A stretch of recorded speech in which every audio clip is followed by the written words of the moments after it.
This podcast contains explicit language. Bafangu! Houston, flight is go.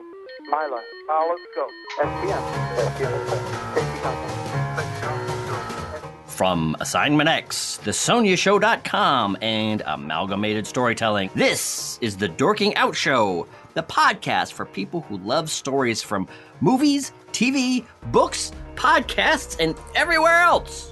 Welcome to episode 111 of Dorking Out. This is the Shh. This is the Quiet Place edition. With me today is my co-host, Emmy Award-winning filmmaker and nerd author, Christopher Allen Smith. And with me today is Sonia. Thank you. With me today is my You give co-host. me the best introductions. I am such a mess. With me today is my co-host, professional writer and creator of the blog, The Sonia Show, Sonia Mansfield. Did you rewrite that? I did. Do you like it? It's one of No, those... It sounds like you don't. I'll take your silence as yes. It's one of those things where it's like, I know I talked about this, and maybe I'm just so used to it. And creator of the... I would almost say, you know what? God, why am I like this? I would just think you could just say creator of the Sonia Show, but then people would be like, oh, is it a show? The Sonia Show blog. See, that's the thing. Why am I doing this? Why am I putting you and our listeners through my line editing process at the beginning of our show? You are really, really rude. I am really sorry. I apologize. But in the midst of all that, let's talk about what we have come here to talk about. What did we come here to talk about? We came here to talk about The Quiet, a 2005 horror crime drama starring Eliza Cuthbert, Edie Falco, and Camille Bella. That sounds good. No, we're not. No, we're here to that. talk about A Quiet Place. All Quiet on the Western Front, the classic 1930 tale of World War II drudgery. World War I, they hadn't done the sequel yet, which was better in some ways. No, sorry. How long can I keep this joke going? I don't know. I'm just sitting here. I'm just waiting to see what else you come up with. Oh, no. I know what we're here to talk about. We're here to talk about The Quiet Man, starring John Wayne and Maureen O'Hara from 1952. This was made famous in E.T. when E.T. was watching TV, and he watched Maureen O'Hara and John Wayne make out in some kind of windstorm or something. Oh. So, see, I thought we were here to talk about The Quiet American. Starring Michael Caine. Starring Michael Caine and Brendan Fraser. Directed by Philip Noyce, who... Everyone knows this. Everyone knows that Philip Noyce... I just had a brainwave of our listeners listening to this now, rolling their eyes, wondering, how long are we going to keep this up? The answer is at least 30 minutes. We may be amusing ourselves, but I don't think we're amusing any of our listeners. So we should probably really get to it and talk about what we have come to talk about, which is... Quigley Down Under. A Quiet Place, the 2016 German short film, directed by Ronnie Dofer. Check it out on Internet Movie Database. There's more than one A Quiet Place. I hate us. No, seriously. We are here to talk about The Quiet Ones. 2014's Jared Harris, Sam Clavin, Olivia Cook, a university professor and a team of students conduct an experiment on a young woman uncovering terrifyingly dark, unexpected forces in the process. I got a question.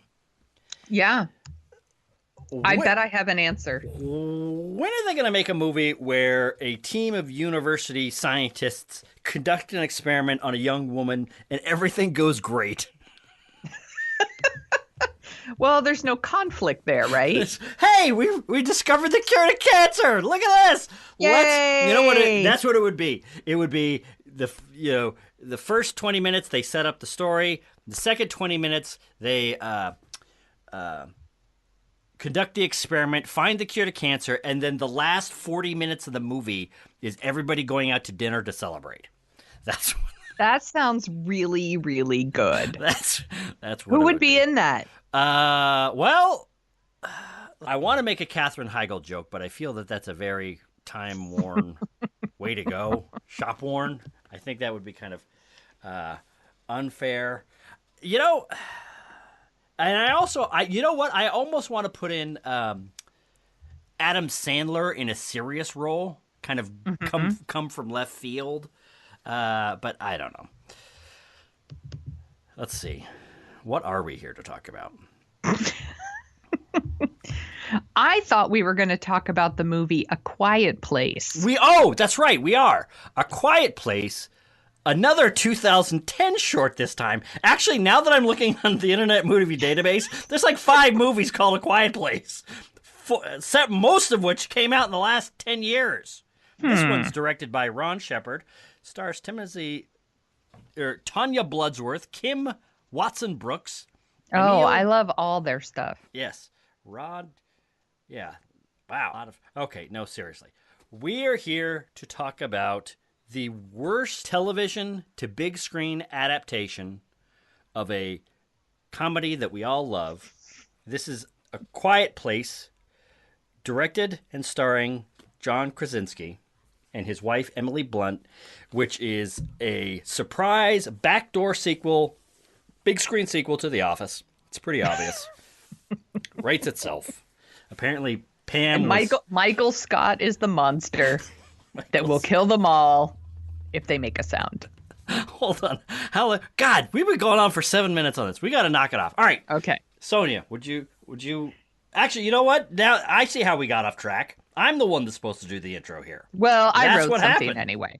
So before we dive deeply into this, this movie has been out for 2 weeks, and I do have to give a little bit of warning that we're going to be not spoiling the movie exactly, but we're going to be discussing some aspects so that if you want to go in completely pure as the driven snow, like you're better than everybody and your shit don't stink, don't listen beyond this point. I got kind of angry, right? You really did. Yeah, that really went. Don't be mad at people for not wanting spoilers. That's right. I love how I imagine this theoretical person that I'm trying to warn against spoilers, and pretty soon, asshole. Hey, you sons of bitches out there listening. Don't listen to the rest of our stupid podcast if you can't take a little discussion of something. Look at all that projecting. Good Lord. Anyway, with all of that being said, let's get on with talking about... All right, hit it. So, directed by John Krasinski. You know, Jim from The Office. Let's say that. A Quiet Place is a horror movie about a family who is living in silence while they hide from some creepy monsters. I wrote monsters, but I believe they're aliens, right? They could be both. It's not an either-or situation. That hunt people using sound, which I think is a pretty good idea. It's written by Jim from The Office and Scott Beck and Bryan Woods. The movie also stars Krasinski's real-life wife, Emily Blunt, Millicent Simmonds, and Noah Jupe. I think that's right. Or Jupe. Could be. Let's say so. I don't know. The movie's very quiet because it's right in the title. I think it's a really good idea. I thought it was a really good movie. I am going to make a prediction. Yes. This is the first prediction of the 2019 Oscar pool. Mm-hmm. This movie is going to win Best Sound Design. This movie is going... Because they always go loud and whatever. This movie, obviously, you know, because sound is such an integral part to this movie. I'm calling it now. This is going to win one or both of the Oscars for sound. It is a really interesting use of sound because it's not just, it's super quiet. Like you hear like ambient noise, and there also the oldest daughter, Millicent Simmonds, is deaf. And so sometimes we get the movie from her point of view, and we kind of get this almost like a white noise kind of sound that is very affecting. Right.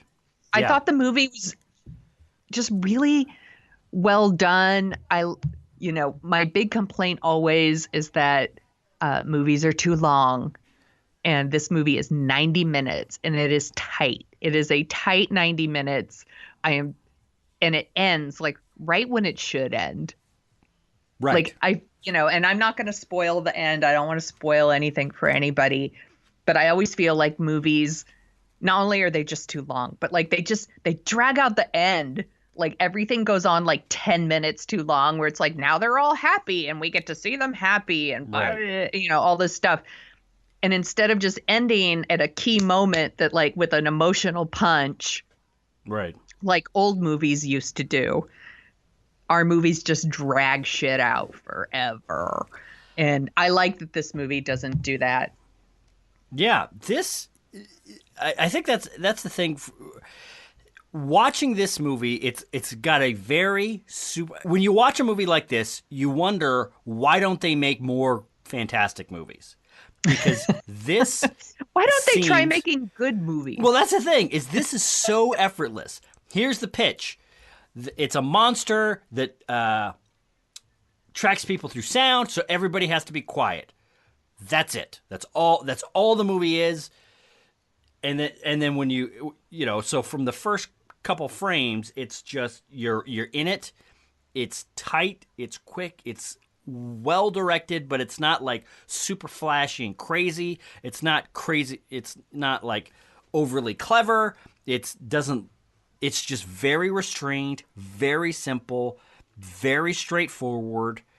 It's actually kind of feels a little, I don't know, retro in that way. It's such. I was shocked to find out that Michael Bay produced this movie. I saw that in the end credits. What? Exactly. Is basically my reaction when I saw that. This is the opposite. We make fun of Michael Bay a lot, only because it's deserved. Because he's terrible. That's right. But this movie is just so restrained and careful and controlled and straightforward. It's just so well done. It's that. And it makes really sweet, I think, actually. Right. The relationship between between the parents and the kids. It's very thoughtful. Right. And it's deceptively simple. It's just such a good movie. So simple, I keep hitting that word, simple, but it's just so many movies these days are so quick to just ladle everything on, to add a bunch of stuff, to go in a million different directions, to show, directors and screenwriters and sound designers and effects people are so desperate to show how much they can do and what they can accomplish that a lot of times that, adds on 30 minutes that don't need to be there, and it just makes movies too frenetic and too nuts for what they should be. This is just pitch perfect at every level, and it's fantastic. It's one of those movies that's a little bit difficult to review because obviously we don't want to spoil it. We don't want to spoil anything. We don't want to spoil everything. So it basically boils down to, this is, if you've seen the previews, this is that movie that you're kind of expecting, and it's great. Yeah. It's really fantastic, and there's not a whole lot that can or needs to be added to that. I have to say, they show this in the previews, so I don't think it's a spoiler. They show Emily Blunt's character, in labor, right, and trying to be quiet in labor. And that scene, the way it plays out and everything leading up to it made me so tense. Well, I was sweating. It made me so nervous. As someone who's given birth, I can't imagine doing it quietly. Right. Well, that is something that's very interesting. Is I cannot imagine another movie. This is one of the marks of what this movie is. Where a key villain in the movie is a nail in a board. Oh wow! Yeah, there's that. Let's try not to spoil anymore. But what I was gonna say is I can't think of another movie where a scene of tension and horror has been played, or not horror, a scene of suspense has been played out around a woman having, giving birth. Because Right. all of the things that are involved in giving birth and all the things it does to your body and does to your situation and mobilizes you, you would think every third movie, every third thriller would have some woman giving birth at some inopportune time. You would think that this when you see it done here, it is such a good idea for suspense that you would think they would do it all the time. And it's just, I don't know, it's fantastic. It's tense. It's sweet without being annoying. It's you can see that people have kind of thought through this future in the way that real people would think through a future, which they're very clever. They go down a lot of roads to protect themselves, but you can't think of everything. Yes. So it's just what did you think of the kids in this movie? I thought they were excellent. Right. They were excellent, both of them. I'm really impressed because they're not kids that talk like little adults, which we've talked about a lot on this show. Right. It's not my favorite thing. I felt like they behaved like children would. Right. In this situation. Right. Which means they're emotional. Maybe they're not always going to make the right decision. Right. At a key moment. I thought Millicent Simmonds was just so great. Right. I haven't seen did you see Wonderstruck? I did not. I did not either, but now I am going to see it because I was so impressed with her in this movie. I think she's really terrific, and I love that there's other survivors, I assume. Mm-hmm. They kind of hint that there's like other people out there, but they're not banding together because I don't know, there's probably it's safer to not be around a lot of people right. in this situation. And this family almost has like an advantage in that their oldest daughter is deaf, so they all can speak in sign language. Right. And I love that what people would say is a disability isn't. Right. Right. So I thought it was a really good message. Yeah. In that movie. And on the flip side, I really look forward to the sequel, which is the monsters are attracted. They'll hunt you for being quiet. So the family just has to scream all the time. Oh my God. Could there be a more annoying movie in existence than that kind of thing? Oh my God. Sweet Christmas. That would be insane. That's the natural sequel to this movie, don't you think? It is. Not So Quiet Place. That's right. Yeah, it's funny. I was thinking about this. I'm having a hard time talking about it. I think that there's a certain, because it doesn't do anything. It doesn't do any of the acrobatics, storytelling acrobatics that are fun to talk about. No non-linear time. No. Right. New way to break a story, or they're not telling it from back to front. There's nothing spectacular about the monsters. There's nothing crazy about the set design or the performances or the whatever. It's everything in this movie is done at a solid 7.5. It doesn't raise up to greatness, but it is so good. It's just it sails along. Yeah. That I kind of don't have a whole lot to really spit out about it. One of the things good. I love about the movie, other than it's 90 minutes, is it doesn't feel the need to explain to us. Right. Like, really, like, well, how did this happen? Where are they from? Right. Do they have a weakness? Like, I need to know all these things, It doesn't give us a ton of backstory. And like we just joined like story already in progress. I like it that way. Right. I think it's really good. Let us piece it together. I think it gives the audience credit for being intelligent and rewards paying attention. Right. And I also like a movie that rewards everyone for being quiet. Right. When you go to the theater now, people they don't shut the fuck up, and they take out their phones, and they're eating their stuff, and they're loud. And like, I don't know what the screening was like that you went to, but the one I went to was very quiet.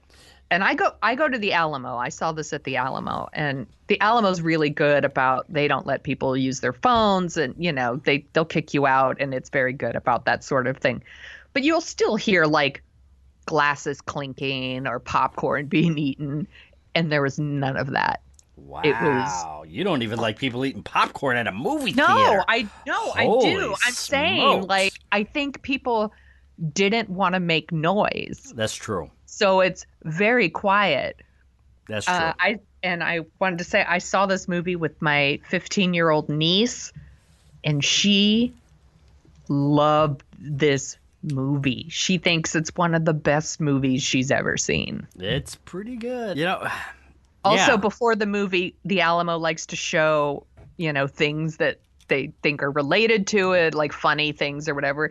And they were showing previews for Tremors. Oh, yeah. And she was like, what is this movie? And I was like, holy shit, you need to see Tremors. That's right. Especially since they've made like 10 Tremors movies. Well, I don't care about the other ones, but the first one is like legit good, and she's going to love it. So next time I see her, we're going to see Tremors. Oh, man, I didn't even think about that. Yeah, that's a great one. So there's a lot of chatter on the social media channels, as there is wont to do. Once again, saying that this movie isn't horror. Kind of like the chatter that came out around Get Out last year. And it's, once again, it's like, oh, when a horror movie's actually really good and makes money, all of a sudden it's not really a horror movie anymore. Do you think this movie is a horror movie? What would this movie be if it's not a horror movie? Right? That's what I thought. Like, what? I'm like, giant... once again, they're like, because a horror movie does have like this tag on, like this baggage that it comes with. And so when I tell people I saw A Quiet Place, they're like, oh, is it really good? And I was like, it's really good. And they're like, is it gory? And I say, no, not really. And then they're like, so it's not really a horror movie then, it's more like a thriller? And I was like, well, no, it's definitely a horror movie because it's about like aliens eating people. There is some gore. Actually, what's funny is this is a PG-13 movie. How is this a PG-13 movie is what I want to know. This is, there is. I don't think it's that gory. It's not, well, here's the thing. It's not filled with like a ton of violence. I'll tell you. The moment I became old. It's definitely a horror movie. It's definitely a horror movie because I watched, so as we've discussed on the show, I am not the biggest horror fan in the world. And I think it does take, and maybe that's one thing that's going on here, I think it does take a horror movie to get ridiculously good reviews in order for me to start to paying attention to it. I don't want to be one of those people that looks down on horror, because I'm one of those people that believe any genre can have a fantastic, mind-altering, great movie made within it. And for me, horror movies, just that happens less often. I don't know why. Well, certain genres just work for certain people and don't work for others. Right. There's legit amazing horror movies out there, and you probably really like them, or maybe you don't. I see. That's the thing is that I think that I do. It's just that this movie, at a certain point when you try to carve up art into these finely graded categories, it doesn't really make that much sense. Right. This is just. I mean, it's good. It's scary. It's creepy. I don't know. I feel like horror, just when I say like, yes, it's a horror movie, then people are like, oh, they think like slasher movie. Right. They think it's it's like a Halloween or Friday the 13th. And I'm like, no, it's not that.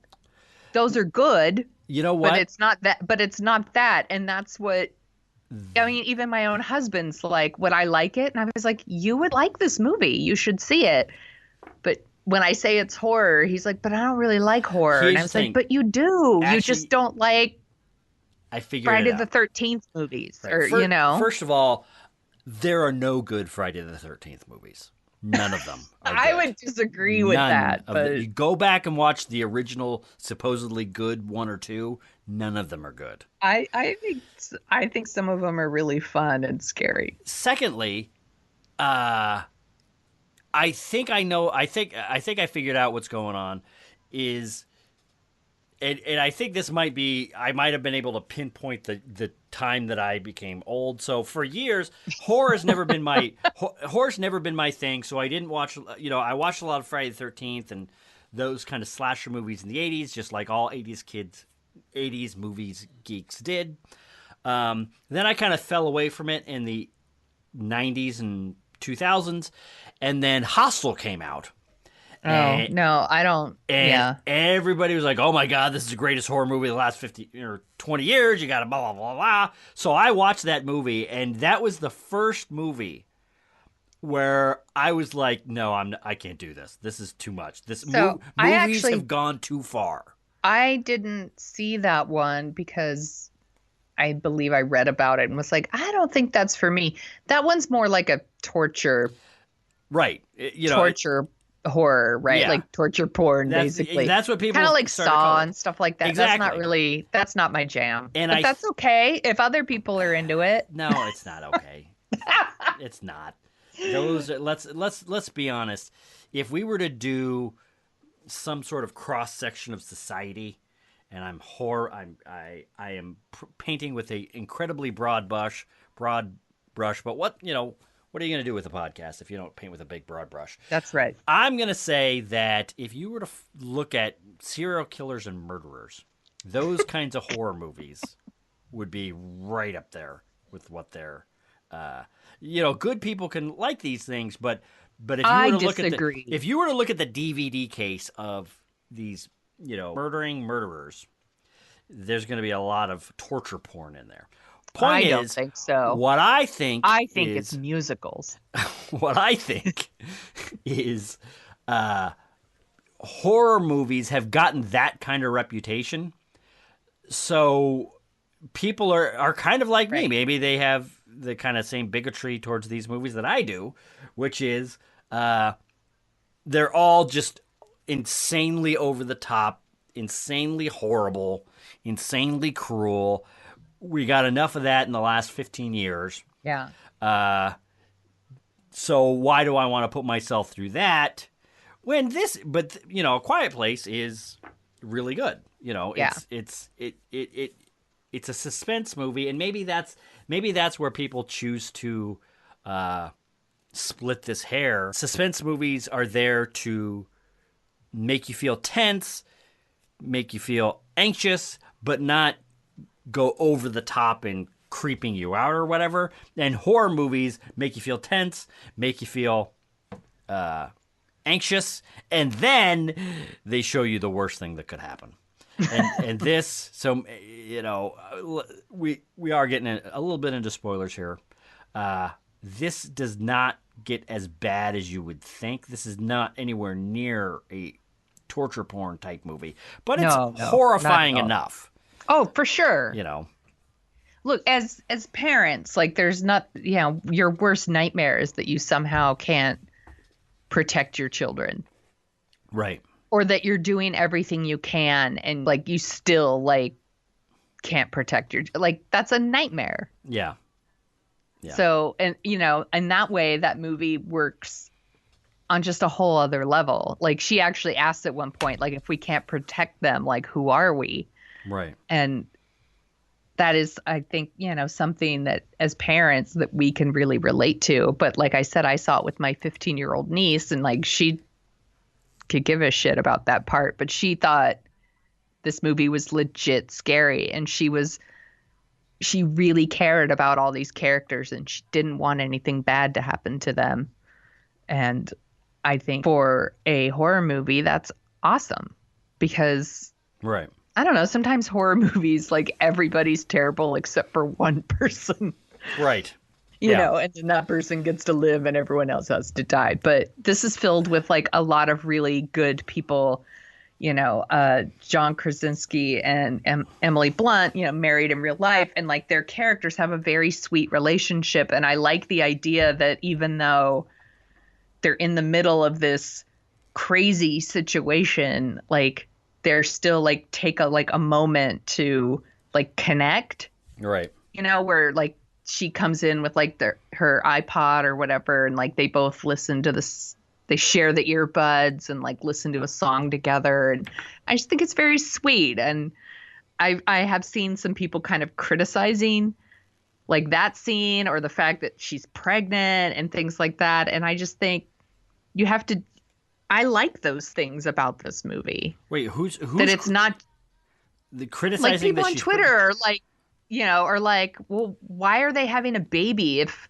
babies cry, you know? Yeah, exactly. And, you know, all this sort of thing. And it's like, it's, you know, Patrick Bromley actually wrote a really good review of this movie too. And he mentioned like, I think in the comments, he actually said something about like, it has to be more about than just surviving, right? Right.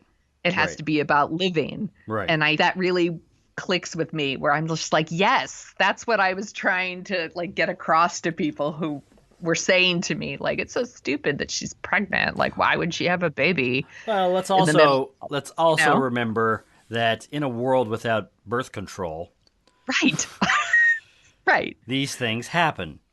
Yeah. Well, people don't want to think; they just want to be judgy. Also, in a world with birth control, these things happen. These things happen.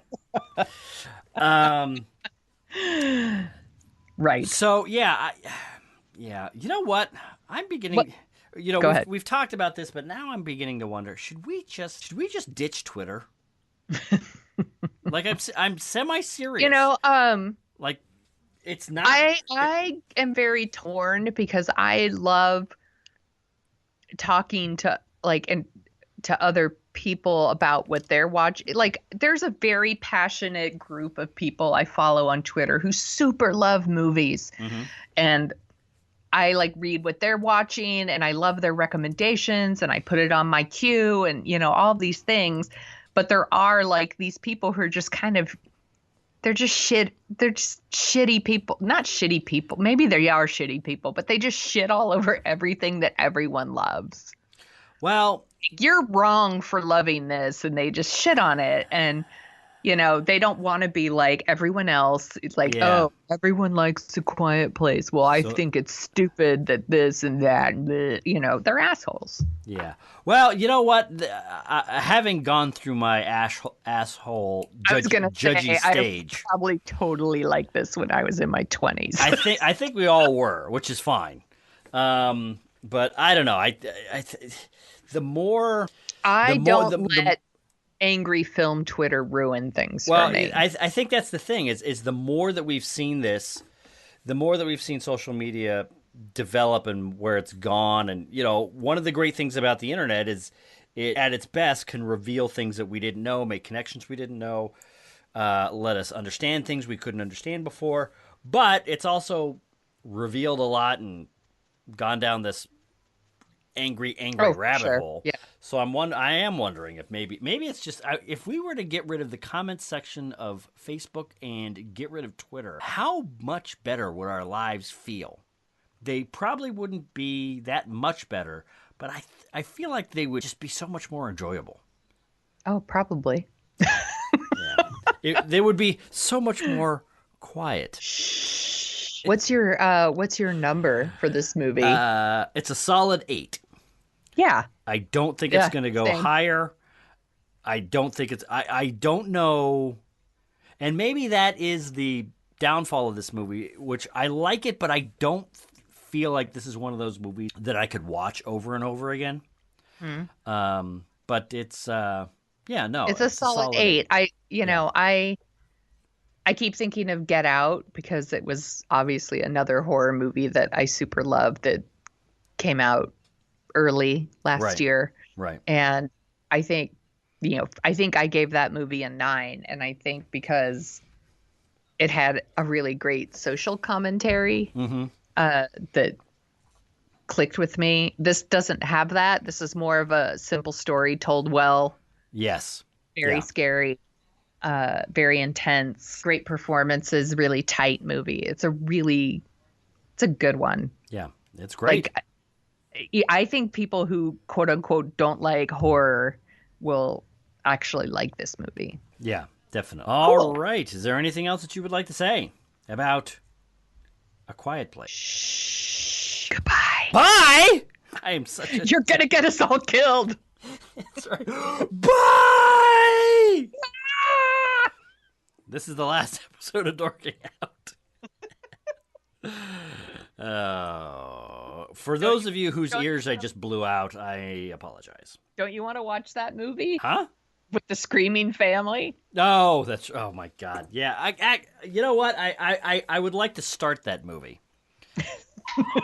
just to see. I would not end up finishing it.